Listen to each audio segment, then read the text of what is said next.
Wifi কিংবা data connection যদি on করে রাখেন এবং সে অবস্থায় স্মার্টফোন চার্জ করেন, সেই ক্ষেত্রে ফোনের সমস্যা হওয়ার পসিবিলিটি আছে কি না? আবার ধরুন আপনার ফোনটা অবৈধ, অনিবন্ধিত কিংবা আনঅফিসিয়াল, ফোনটা হারিয়ে গেল, সেই ক্ষেত্রে কি আপনি জিডি করতে পারবেন থানায় গিয়ে? আবার এখনকার দিনে দেখা যায় অনেক দোকানে, অনেক শোরুমে স্মার্টফোন নতুন বলে ঠিকই বিক্রি হচ্ছে, কিন্তু সাথে বক্স টক্স নেই। ওই ফোনগুলো কি নতুন নাকি ইউজ? এই ধরনের অনেক ইন্টারেস্টিং প্রশ্ন রয়েছে আজকের ভিডিওতে, গুরুত্বপূর্ণ প্রশ্ন রয়েছে, মানে সোজা কথা প্রশ্ন উত্তর পর্ব, রবিবারের স্পেশাল পর্ব। কেমন আছেন আপনারা?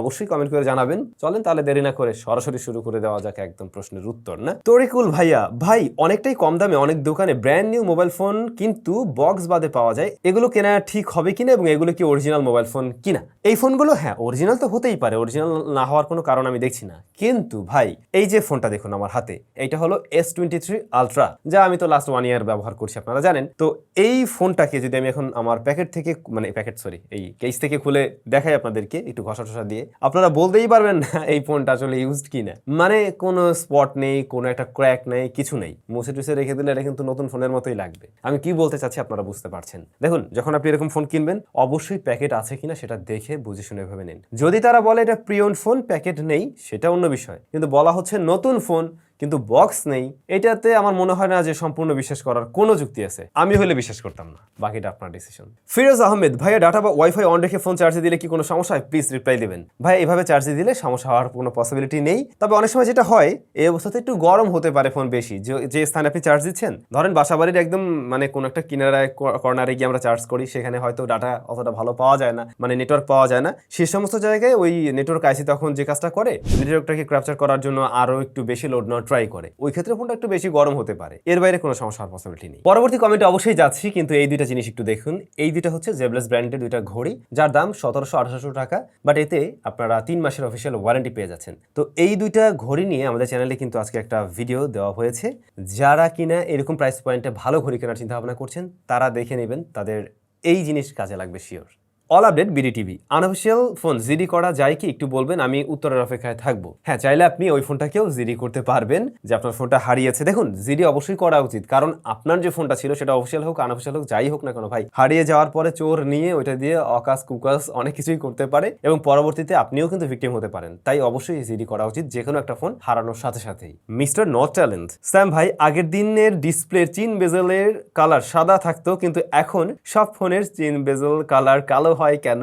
Love from Chapainawabganj. আচ্ছা, আগেকার ফোনে বিশেষ করে স্যামসাং এর ফোনে আমরা দেখতাম চিন বেজেল একদম সাদা কালার থাকতো, হোয়াইট কালার থাকতো, ওই জিনিসটাই চোখে পড়তো, বাট কালো হলে কিন্তু ওইটা ততটা চোখে পড়তো না। এখনকার দিনে দাঁড়িয়ে দেখুন, আমরা চাই কি, আমরা যে কোনো একটা ফোনের রিভিউ দেওয়ার সময় কম্পেয়ার করি না, এটা প্রাইস পয়েন্ট অনুযায়ী বেজেল একটু বেশি মোটা করে পড়ছে, আর একটু ন্যারো থাকলে সুন্দর লাগতো। এখন সবাই চায় ন্যারো বেজেল বা বেজেল লেস হলে আরো ভালো। তো সেইখানে যদি আবার সাদা কালার করা হয়, ওই জিনিসটা আরো বেশি চোখে পড়বে, চোখে ফুটে উঠবে। তো এইটা কোম্পানিও চায় না যে এই জিনিসটা এইভাবে দেখা যাক, ওরা ওই যেটুকু আছে ওইটুকু হাইড করার জন্য আর একটু কালো করে দিলে হয়তো আর একটু সুন্দর লাগে আর কি। এই হচ্ছে বিষয়। মেহেদি গেমার লিখছেন 17 থেকে 20,000-এর মধ্যে গেমিং প্লাস ক্যামেরা সেরা ফোনের রিভিউ চাই।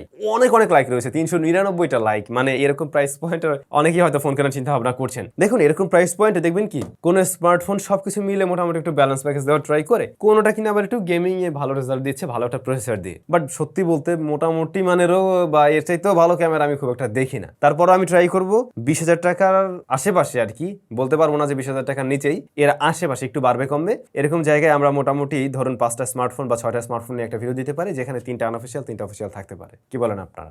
খুব শীঘ্রই এমন ভিডিও পাবেন আমাদের চ্যানেলে। ইটস জাফি গেমিং, ভাই ফোনের ওএস আর ইউআই এর মধ্যে পার্থক্য কি?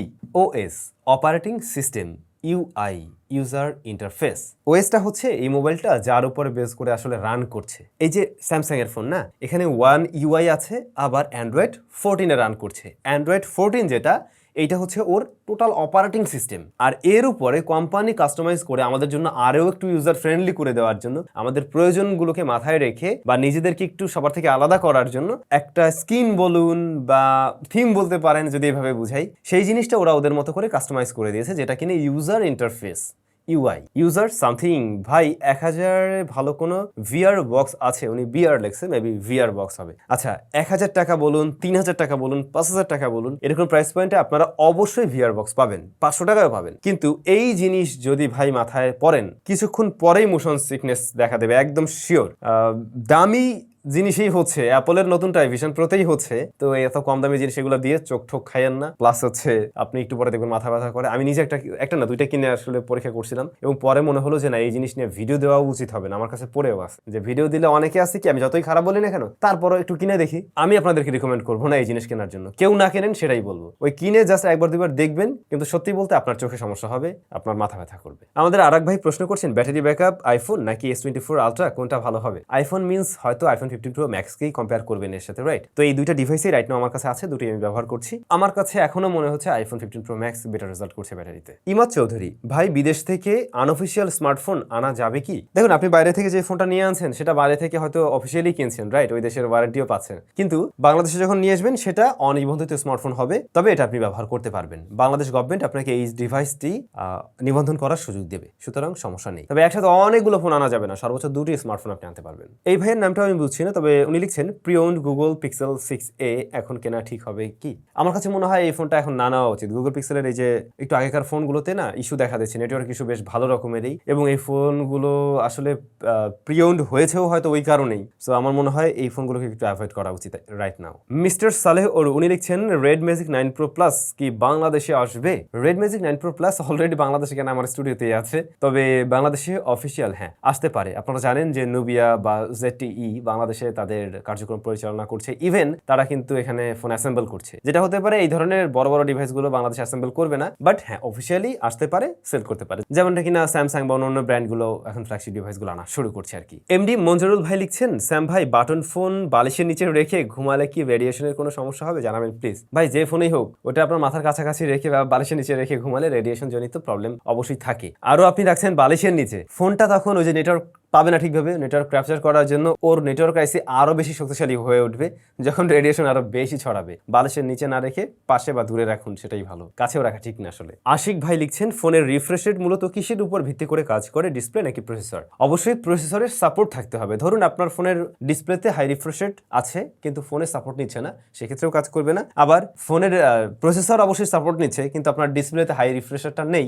সেক্ষেত্রে আপনি পাবেন না। তো এটা বলা যেতে পারে ডিসপ্লেতে অবশ্যই থাকতে হবে আর প্রসেসরে সেটা নেওয়ার মতো ক্ষমতা থাকতে হবে, এই হচ্ছে বিষয়। ফাহিম ভাইয়া লিখছেন ফোনের ইউআই নিয়ে একটা ভিডিও বানালে ভালো হতো। বর্তমানে কোন ফোনের ইউআই কেমন এবং কোন ইউআই এ কি কি জিনিস আছে এবং আরো কি থাকলে ভালো হতো? এটা কিন্তু খুবই গুরুত্বপূর্ণ একটা পয়েন্ট এবং এরকম ভিডিও একটা তৈরি করা যেতে পারে। সুন্দর একটা টপিক দেওয়ার জন্য ধন্যবাদ। আমি ট্রাই করব এরকম কোন একটা ভিডিও দেওয়ার জন্য, যেহেতু প্রায় সমস্ত ব্র্যান্ডের ফোনগুলো আমাদের কাছে অহরহ থাকে, আমি ট্রাই করব। কাউসার আহমেদ বাংলাদেশে 5G ফোনের আদৌ কি কোনো উপকারিতা আছে? খুব সুন্দর একটা পয়েন্ট ধরছেন ভাই। তো 5G ফোন আমার আছে, বাট 5G সাপোর্টে আমি পাচ্ছি না, সেই ক্ষেত্রে আসলেই কোনো উপকারিতা নেই। কিন্তু আগামী 2-1.5 বছরের মধ্যে যদি 5G চালু হয়ে যায়, অনেকেই হয়তো একটা ফোন 2-3 বছর ব্যবহার করেন, তারা উপকারিতা ভোগ করবেন। আর এই মুহূর্তে আপনি জাস্ট বলতে পারছেন আমার ফোনে ভাই 5G আছে, এর বাইরে আর কিছুই না।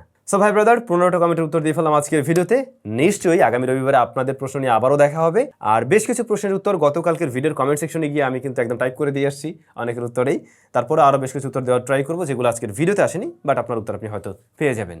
সবাই ভালো থাকবেন, আপনাদের সাথে নিশ্চয়ই দেখা হচ্ছে নতুন কোনো ভিডিওতে। টাটা।